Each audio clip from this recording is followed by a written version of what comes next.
It's a little bit like American comedian Dave Chappelle, because it's a touch controversial in the current climate of woke EVs. Still, it is a right old laugh. Now, this video, I'm going to talk you around the exterior, the interior. I'm going to see how practical it isn't, and of course, I'm going to take it for a drive and launch it to see how quick it is from 0 to 60 miles an hour, because I'm Matt Watson, and you're watching Car Wow. Let's start this video by talking about the design of the Mustang. This rear part here, it just harks back to the old Mustangs of yesteryear. I especially like, I don't know why I said it like that. I especially like the taillight design. Now, this is the Mach 1, so you get the Mach 1 badging there instead of a GT, and you also get this little boot lip spoiler and a rear diffuser. Plus, you get larger quad tailpipes. You get quad tailpipes as standard, but they're bigger on this Mach 1. And they're real, 100% real, which is good. Moving down the side, you have 19-inch alloy wheels as standard, but the Mach 1 gets some unique designs, and you can actually upgrade to forged alloy wheels as well if you want. Obviously, you've got this classic design of the Mustang, beautiful two-door coupe, some side skirts. Mach 1, again, adds this red stripe here, and Mach 1 there rather than 5.0 of the standard car. Big, long bonnet, familiar Mustangy nose with the Mustang horse there as well. Mach 1 adds this extra stickery bit on the bonnet here, kind of like a matte effect, and these vents, which are real. Don't know what this is all about, though. These bits here, they're just blanked out bits of plastic. Oddness. If you know what they're for, let me know in the comments below. Also, the Mach 1 has this pronounced front splitter. Now, these aero changes over the standard Mustang do apparently reduce lift at higher speeds. Now, the Mustang starts from £48,000, so you can save an average of £1,500 on one through Car Wow. If you want to do that now, click on the pop-out banner up there for the link in the description below. In fact, you can check out offers on a wide range of cars. And if you're thinking of selling your current car, you can now sell it through Car Wow as well. All you have to do is upload some photos, fill in a few details, and our dealers will bid on your car to make sure you get a price for it that makes you go, wow. Now, if you want to do that at a later date, simply Google Wow Me Car Wow, and we will definitely wow you. Here on the inside, the Ford Mustang's interior does hark back to those from the past, and this being the Mach 1, it has some unique trim here on the dash, some Mach 1 badging and Mach 1 badging again on the sills, plus it has a unique gear knob, which is very nice. The design is pretty simply laid out, easy to use. You get this infotainment screen here, which as standard doesn't come with satellite navigation. There's no hardship because you get Apple CarPlay and Android Auto as standard, and the infotainment system itself is okay to use. It's not the best though. Digital driver's display is nice and big, and depending on which mode you're in, you have a slightly different look of the dials. Like, oh, when you're going to race, I don't like the rev counter when it's in race, let's just put it back. Steering wheel feels pretty sporty, and the driving position, well, it's quite a nice driving position, and there's enough adjustment in the steering wheel. Where is the bloody, there it is. Right, so that's all fine. What I'm not so happy about though is that I just wish this seat would go lower. It could do with going a bit lower. Oh well. Interior quality, you know, it's okay. Is it as good as a BMW? No. Is it as good as a Porsche? No. But, you know, it's fine. And, of course, you've got a V8 engine. I suppose they're keeping the cost down here on the inside. What is good, though, is this. Look, we've got a manual handbrake. Perfect for handbrake turns. In terms of storage, look, storage area there. Okay, and you've got a USB and a thing, 12-volt socket. Glove box isn't particularly large, it's just okay again. But you have this extra weird storage area there, which I suppose you put your coins in for parking or whatever. Does anyone pay for parking with coins nowadays, though? Anyhow, you got another USB down there, another 12-volt socket, and pretty much that is all you need to know about the front. But of course, this is a coupe with some rear seats, so I'm just going to jump into the back. Now, I just have to pull this lever here, and then, yeah, the seat's not sliding forward. This is going to be embarrassing. Right, I'm going to move out. I'm going to move this out the way so you can see what's going on back here. Oh, annoying. I'm going to put that back. You can see that there is just about enough knee room, though my feet feel like they're in a bear trap. I can't move them. There's this here to help me get out. That's good. Headroom makes me want to get out right away. It's pretty bad that you end up putting your head on this back piece of glass. So if ever you go over a bump, you're going to smack your head off there. That's going to be awful. Now, if you need to carry a baby seat back here, there ain't much room to do it, but you might be able to if you push the passenger seat forward, and then you've got to find the ISOFIX points, which are somewhere hidden in there, quite a long way. You can fold down the rear seats for some through loading. That sounded so cheap. But it's not particularly nice back here. You could do a short distance if you had to, but yeah. It is better back here, though, than a Porsche 911. I'll give it that. That's not saying much, really. The boot capacity on this Mustang is actually pretty decent. It's 408 litres, which is more than enough room for me.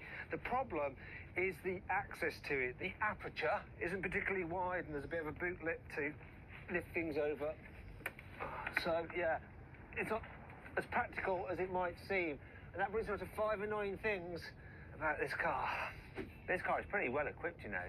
For instance, this Mach 1 version has ventilated seats as standard, which is lovely if you like a cool bottom. However, if you upgrade to the Recaro seats, then you lose that lovely ventilation function, so you might have a bit of a sweaty arse on a hot day. The normal Ford Mustang comes with adaptive cruise control as standard, which is good. However, if you pay extra for the Mach 1, then you don't get that at all. You just get a very basic cruise control system for some reason. These may look like toggle switches, but they actually only move in one direction, and that is up. Doesn't matter for these switches here, but it does for the driving mode button, because if you're flicking through when you're driving and you go past the mode that you want just by accident, then you have to cycle through them again. You can't just go back. The Ford Mustang V8 isn't exactly the lightest sports coupe on the market. It weighs in at 1,843 kilograms. This Mach 1 version, though, obviously being the more track-focused model, is clearly lighter, isn't it? Oh, no, it's not. It's actually 8 kilos heavier. What? Because the door bins are quite narrow, if you want to carry a large bottle, you're going to have to use the cup holders, which aren't located in a very ideal position. Because if you want to get to the knob, you have to do a cheeky reach around. Anyway, that brings me to 5 good things about this car. One of the great things about the Mustang is that Ford lets you enjoy the full musical delights of their V8 when you're stationary, because there are no soft limiters like you get with the German V8. So go and rev it up all the way. Oh, come on!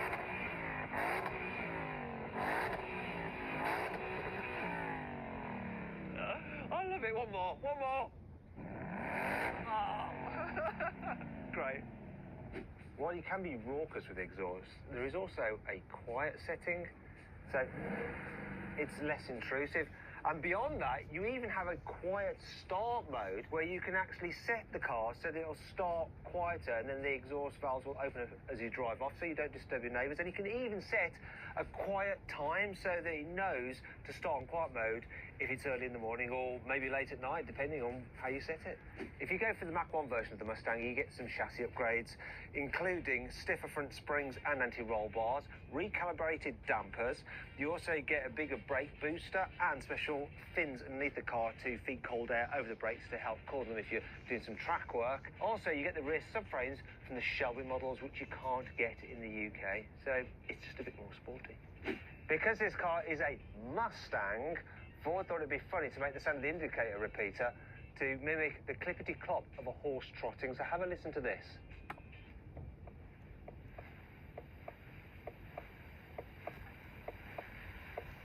Yes, swipe up. The Ford Mustang has something called line lock, which holds the front brakes on and keeps the back brakes off, so you can do this. Stop! Stop, stop, stop, stop, stop! I wonder if they'll let us back at this filming location. We probably shouldn't be doing that here.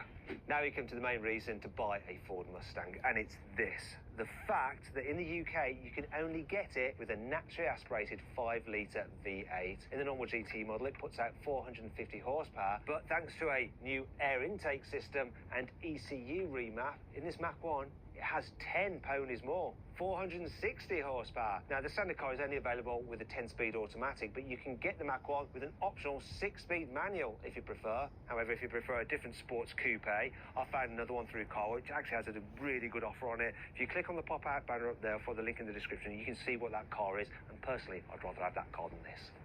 Right, let's see what this Ford Mustang is like to drive. Starting off in the place where it's not really designed for. I'm going to try it in town first, because to get to a twisty road, you'll probably have to drive through a town at some point, so let's see what it's like. The first thing to note is manual gearbox. It's lovely to use, actually. It's not tiresome, and yeah, it's got a really nice, solid, sporty feel to it. Obviously, most Mustangs are automatics, but when you have them in auto mode, the gearbox can sometimes just shuffle randomly through gears, like keeps on changing up or down. It's got too many ratios, 10 ratios, so you're better off just driving it in manual mode with the paddle shifters. Not faulting this manual though, it's nice, although it will get a bit more tiring if you're in traffic, obviously, than the automatic. I tell you what's also nice, this Mach 1 has adaptive suspension, so it doesn't feel overly firm over bumps, this car, and the normal car with its standard springs is actually pretty decent around town as well, so if you hit a pothole or a speed hump, it's okay. What's not quite so good though is the visibility, so that long bonnet does make it hard to actually position the car through tiny gaps, so that is a bit of a problem. Back window is actually quite big though. Larger problem though is the turning circle, so it's 12.2 metres, so I'm going to try and go around this mini roundabout in one go. Yeah, I'm not going to do it, I don't think, without probably doing my wheel, so yeah, they're laughing at me. Yeah, she just thinks I'm an idiot. This guy's going to think I'm a pain in the arse. Sorry, thank you very much for being patient. Yes, he's actually laughing. And rightly so. It's a long car, this, despite the fact that inside it feels quite short. Not much room, really. But you don't buy a Mustang for that. And really, for the reason you buy it, it's more than capable of just coping with town driving as well. Now, as you get out onto faster roads and on the motorway, this thing is pretty decent. So it's more comfortable than you'd imagine. That's partly due to the seats. They are really soft and squidgy, yet they do hold you well enough in place when you're going quick around corners. You do get a bit of tyre noise because you've got big tyres and some wind noise as well, but it's bearable. Less bearable is the economy. So this car is averaging 21 miles to the gallon, which is actually slightly better than I was anticipating, but still, it's pretty poor, isn't it? You're going to be filling this car up a lot, and it will cost you quite a bit to run. Now let's see what this Mustang is like on a twisty road. I'll tell you what, the throttle response is crisp. It's naturally aspirated engines for you. It feels like a big thing going down a narrow British country road, but also a fun thing. And I'm surprised at how well the suspension deals with the undulations and generally crappy surface. The steering is sort of slow, but you get some feel through the steering wheel, so you can tell how much grip you got on the front tyres. And if you push too hard, it will start to wash wide, but then you can correct it with the throttle and start to get the back end coming around a bit. It really is a sporty feeling car. I like it. Thing is though, you know, it's a bit more of a bruiser than a precision instrument, like say a Porsche Cayman. And if you want to see my full-length video review of a Porsche Cayman, click on the pop-out banner up there for a link in the description below. I do like it though, and I love the noise. I also like the fact that we've got all the safety systems just there, so that I don't crash into the car that's filming me, the one in front. I know it's their safety system, it's fine. The 0 to 60 of this manual Mach 1 Ford Mustang is supposed to be 4.8 seconds, but what will I get? Test it right, especially its timing gear. I'm not going to use launch control because I'll need some more stability control to help me out with this, but let's see what I can do just in Sports Plus mode. Yeah, it's doing what I thought it would. That was rubbish. 6.86. Even with the stability on and my rear wheels were spinning, it was trying to like rein it in a bit, but oh gosh. Cold tyres, cold day, yay. Okay, I'm going to try it again. Hold it on the handbrake. Here we go. Same thing. You really have to rev this engine to get the most out of it. That was worse. Sorry, America. Now, I know you're all commenting, Matt's a rubbish driver, he can't launch car, he needs an automatic launch control. Yeah, I know, all right. All right, then, if you insist, I'll have one last go. I'm going to do it in race mode rather than Sport Plus, if that helps. Here we go. No, just pogged. And spun into second, but I did a better time. 6.01. Okay, one, let's go.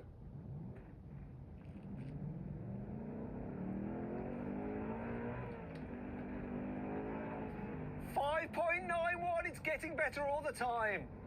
Probably as my rear tyres are heating up. Anyway, I need to end it there now because I don't think I'm going to get to 4.8, am I? I don't think so.